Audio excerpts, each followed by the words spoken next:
علم غیب اور اخبار غیب میں کیا فرق ہے؟ یہ سارا مولویوں کا ڈرامہ بازی ہے. اہل حدیث نے یہ ڈرامہ شروع کیا ہے کہ غیب کی خبر الگ چیز ہے، علم غیب الگ چیز ہے. کہ یہ کہتے ہیں جی جب نبی کے علم میں آ گیا تو وہ پھر علم غیب تو نہ اسے آپ کے، وہ نبی کو تو پتہ چل گیا کہ قبر میں کیا ہو رہا ہے، جنت نبی نے دیکھ لی تو وہ نبی کا علم غیب تو نہ ہوا. تو اس اعتبار سے تو پھر اللہ کا بھی علم غیب کوئی نہیں ہے. اللہ کے سامنے تو ہر چیز سامنے موجود ہے. تو اللہ کیوں کہتا ہے کہ میں عالم الغیب ہوں؟ اس لیے کہ وہ کہتا ہے جو تمہیں نہیں پتا میں وہ جانتا ہوں. تو جو ہمیں نہیں پتا وہ اللہ جانے تو اللہ عالم الغیب ہے اور علم غیب رکھتا ہے. تو پھر نیچے بھی اتر آئے. جو چیز ہم نہیں جانتے اور ہمارے پیغمبر نے دیکھ لی، ہمارے ریفرنس سے تو علم غیب ہے، ٹھیک ہے، اور اسے علم غیب ہی کہا جاتا ہے. حضرت ابو الفرا بن الامامی آپ فرماتے ہیں، صاحب قلائد الجواہر لکھتے ہیں کہ ایک دفعہ میں بغداد میں تھا، حضور غوث پاک کے محلے کے قریب سے گزر رہا تھا، نماز عصر کا وقت قریب آیا، دل میں خیال آیا کہ چلو حضرت پیران پیر کے پیچھے جا کے نماز پڑھتے ہیں. لو جی، اس سے یہ بھی رزلٹ نکلا کہ اللہ تعالیٰ کا تو یہ عقیدہ ہے کہ جتنے اہل ایمان ہیں اور نبی ہیں ان کو یہ نہیں پتا کہ منافق کون ہے بیچ میں سے. اور اس لیے اللہ تعالیٰ ہمارا ہے کہ جب تک سورت نازل نہیں ہوتی نا تو اہل ایمان کو نہیں پتا چلے گا. اور یہ منافق ڈرتے ہیں کہ کہیں اللہ تعالیٰ ہمارا راز اہل ایمان پر کھول نہ دے. تو اللہ نے اپنا عقیدہ کیا بتایا کہ کسی کو علم غیب نہیں ہے جب تک کہ میں بتا نہ دوں. تبھی یہ بات ہو رہی ہے نا کہ منافق ڈرتے ہیں کہ کوئی ایسی صورت نہ نازل ہو جائے جس میں منافقین کا بتا دیا جائے. تو یار وہ اگر لوگوں کے دلوں کے حال جانتے تھے ان کے بابے، اور یہ کہتے ہیں کہ بابے تو کسی صحابی کے گھوڑے کے قدموں کی خاک کے برابر بھی نہیں ہے، تو بابے تو دلوں کا حال جان رہے ہیں. اور صحابہ کے بارے میں اللہ تعالیٰ کہہ رہا ہے کہ یہ صحابہ سے منافقین ڈرتے ہیں کہ کہیں ایسی صورت نہ نازل ہو جائے جہاں پہ کامل الایمان صحابہ کو اور اللہ کے نبی کو یہ پتہ چل جائے کہ کون کون منافق ہے، کیونکہ نماز تو وہ بھی پڑھتے تھے. دل میں خیال ہے جی چلو غوث پاک کی جا کر خدمت میں بیٹھتے ہیں، ملاقات بھی ہو جائے گی، عصر کی نماز بھی پڑھ لیں گے. کہتے ہیں کہ جیسے میں وہاں مسجد کے قریب مسجد میں پہنچا تو تکبیر ہو گئی، اللہ اکبر، نماز کھڑی ہوگی. میں جلدی جلدی آ کے سب میں شامل ہو گیا، میں بھول ہی گیا کہ میرا وضو نہیں ہے. فرماتے ہیں کہ غوث پاک نے سلام پھیرا، غوث اعظم رضی اللہ تعالیٰ انہوں نے سلام پھیرا، پھر میری طرف متوجہ ہو کے فرمایا، اے بنیا الغفلۃ شاملۃ لک بحیث قد صلیت علی غیر وضوء قد سہوت عن ذلک. فرمایا او لڑکے، اے تو نے غفلت کے ساتھ نماز پڑھی ہے، تو بھول گیا کہ تیرا وضو نہیں تھا، تو نے بغیر وضو کے نماز پڑھی ہے، اٹھ جا وضو کر کے آ پھر نماز ادا فرما. جب اگلا سوال ہے، اگر شیخ عبد القادر جیلانی رحمۃ اللہ علیہ کو علم غیب تھا تو انہوں نے نبی صلی اللہ علیہ وآلہ وسلم کی ولادت کی تاریخ کیوں غلط لکھی، اور اس کا حوالہ کیا ہے کہ انہوں نے غلط لکھا ہے؟ یہ شیخ عبد القادر جیلانی نے اگر غلط لکھی ہے تو جو 11ویں کھا رہے ہیں پکا پکا کے، یہ ان سے پوچھنا چاہیے نا. ان کا تو دعویٰ ہے کہ شیخ عبد القادر جیلانی رحمہ اللہ تعالی المتوفى 561 ہجری، جو 6 صدی ہجری میں ایک بہت بڑے عالم دین تھے،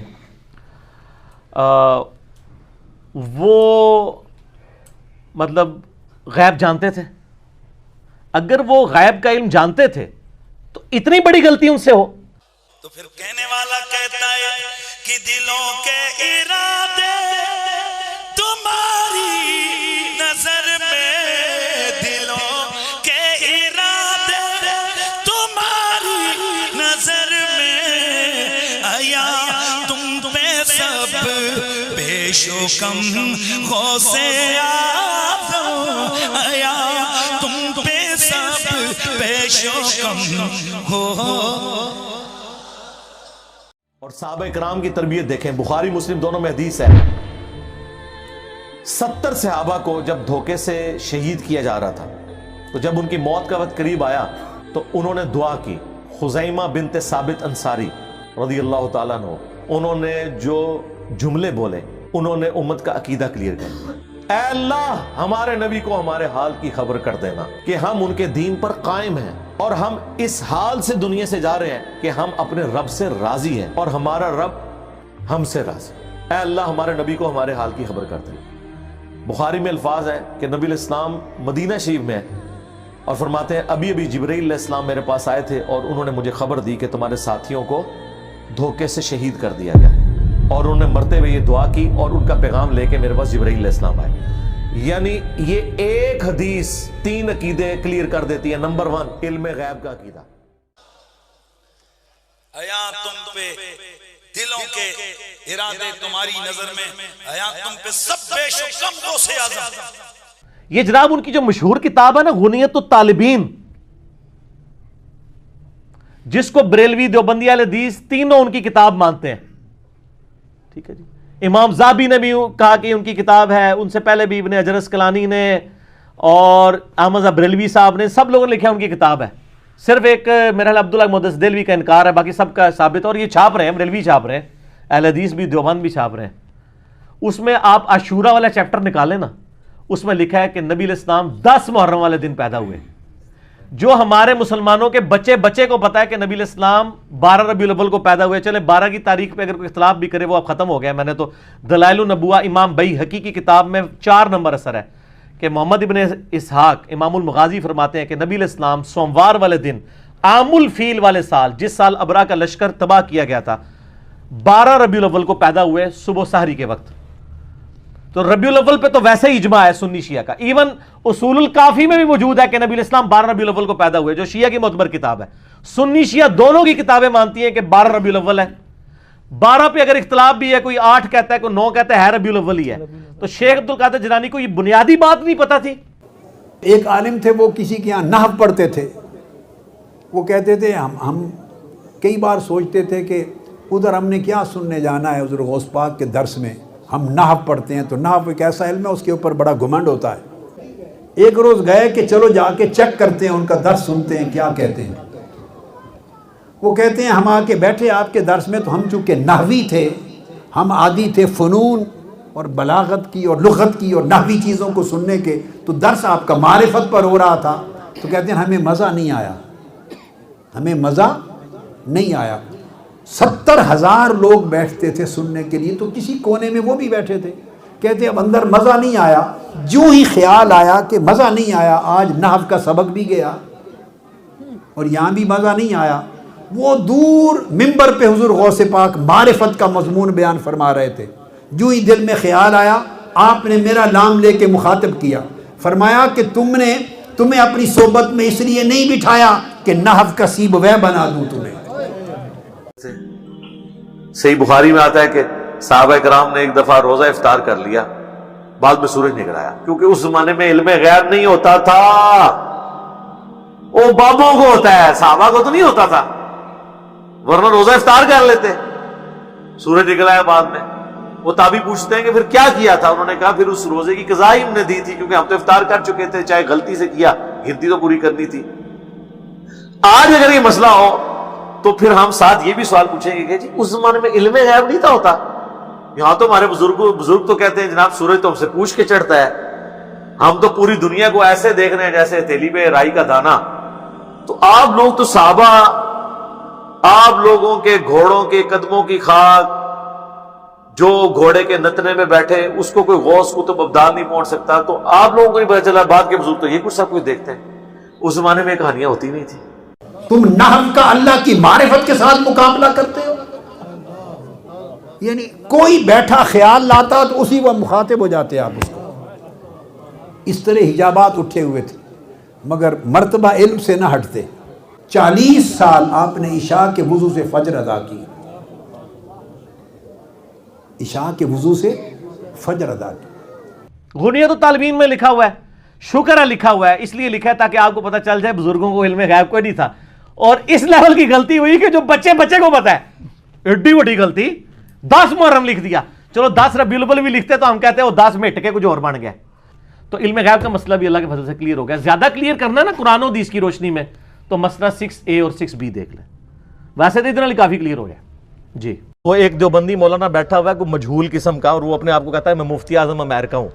اس نے میرے جواب میں ریکارڈ کرایا، اس نے دیکھو کتنا گستاخ ہوا ہے، وہ کہتا ہے یہ تو اللہ کے نبی کے سامنے بھی رکھو تو وہ بھی فارمولہ نہیں پڑھ سکتے، لعنت ہے تیرے ایسے عقیدے کے اوپر، کلمہ پڑھ کے مسلمان ہو بے شرم انسان.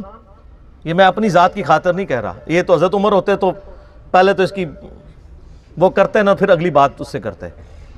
نبی علیہ السلام کو تو اپنے بابے بچانے کے لیے یوز کر رہا ہے.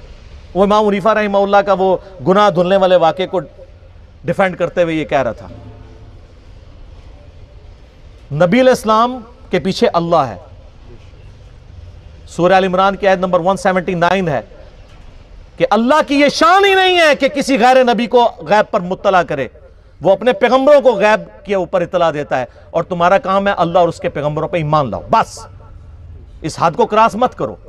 لیکن جب میرا نبی مسجد حرام سے مسجد اقصی چلے تو جبریل کے سوا ساتھ میں کوئی نہیں. نبیوں کو کس نے بتایا؟ سبحان اللہ, سبحان اللہ. انبیاء کو کوئی مصر کی قبر میں, کوئی عراق کی قبر میں, کوئی سیریا کی قبر میں, کوئی حجاز کی قبر میں, مختلف عرب کی قبروں میں, الگ الگ ملکوں میں لیٹے ہوئے انبیاء ٹائم جان گئے, وقت جان گئے, امام کا نام جان گئے, مسجد اقصی جگہ جان گئے. اب بھی علم غیب پہ شبہ کرو گے؟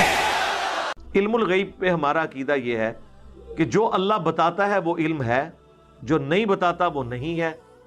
علم الغیب کوئی کمپیٹنسی, کوئی مہارت نہیں کہ کوئی شخص خود حاصل کر لے کہ وہ کہے کہ یہ میرے پاس صلاحیت ہے تو اب میں علم غیب حاصل کر لوں گا. نہیں, یہ غیر ارادی چیز ہے.